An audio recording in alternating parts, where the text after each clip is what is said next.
본론에 앞서 홍보를 잠깐 하겠습니다. 특허 인삼 현미 누룽지 소식인데요. 지인께서 특허권 획득 후 제품을 출시하였기에 많은 구매를 부탁드립니다.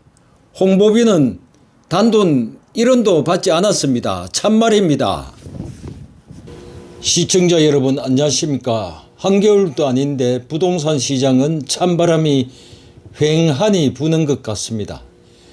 금리는 과연 어디까지 오르고 집값은 과연 어디까지 떨어질까요?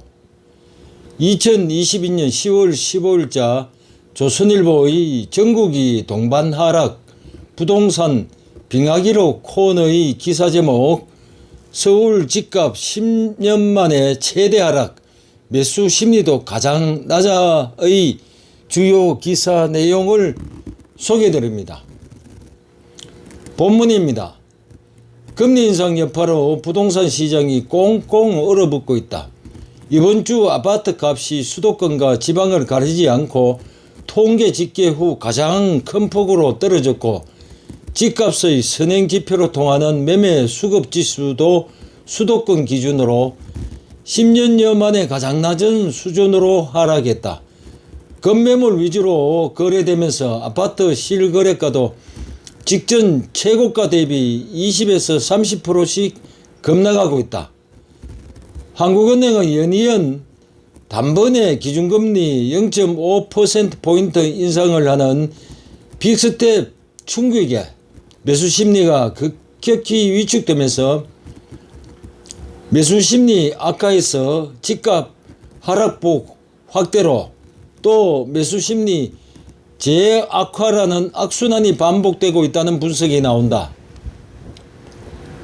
전문가들은 금리 추가 인상 가능성이 큰 데다 경제 전반의 불확실성도 커서 매매와 전세시장 모두 약세가 지속될 가능성이 크다는 전망을 내놓고 있다. 직전 대비 실거래가가 수억 원씩 떨어지는 사례도 속출하고 있다. 경기 수원시 영통구 원천동 강교 중흥 S클래스 전용 면적 84제곱미터는 지난달 말 12억 원에 거래돼 1년 전 최고가 대비 6억 원 떨어졌다. 인천 연수구 송도동 더샵 송도 마리나베이 전용 84제곱미터도 최고가 12억 4,500만 원의 절반 수준인 6억 6천만 원에 팔렸다. 전세시장도 동반 약세다. 전세시장의 경우 금리가 가파르게 올라 전세 대출 이자보다 월세가 싸지면서 전세 매물이 쌓이고 가격은 떨어지고 있다는 것이다. 양지영 RNC 연구소장은 통상 월세는 은행 이자보다 비싼 것이 일반적이지만 최근에는 대출금리가 워낙 가파르게 오른 탓에 월세가 더 저렴해지는 역전현상이 나타나고 있다고 말했다.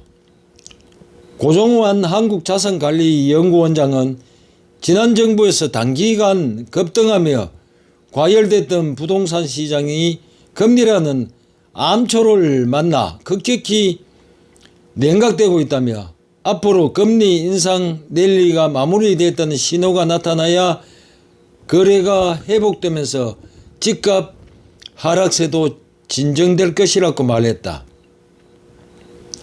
박합수 건국대 교수는 금리 인상으로 가계의 가처분 소득이 줄어들면 경제 전반에 큰 부담이 될 수 있다며 기준금리 인상을 당장 멈출 수 없다고 해도 금융기관들이 대출 가상금리를 과도하게 책정하는 경우는 없는지 점검해 볼 필요가 있다고 말했다.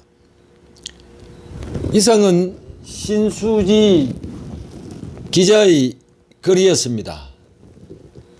기사의 사진을 보면 급매보다도 더 급한 특급 매매란 물건도 나오고 또 급전세보다 더 급한 빠른 전세 또 특급 전세란 매물도 속출하고 있다고 합니다. 끝맺은 말로 저희 사견입니다. 소위 부동산은 심리라고 합니다. 매수 심리가 위축되는 데다가 이번 병하기는 상당 기간 지속될 것이라고 생각하게 됩니다. 침체의 골이 과연 어디까지일까요? 골이 깊으면 어찌 될까요? 피해자가 속출하리라고 생각되어집니다. 특히 몇 년 전 연끌 투자자들이 걱정이 됩니다. 시청자 여러분들께서도 자산 관리를 잘 하시기를 희망합니다. 이상입니다. 시청해 주셔서 감사합니다.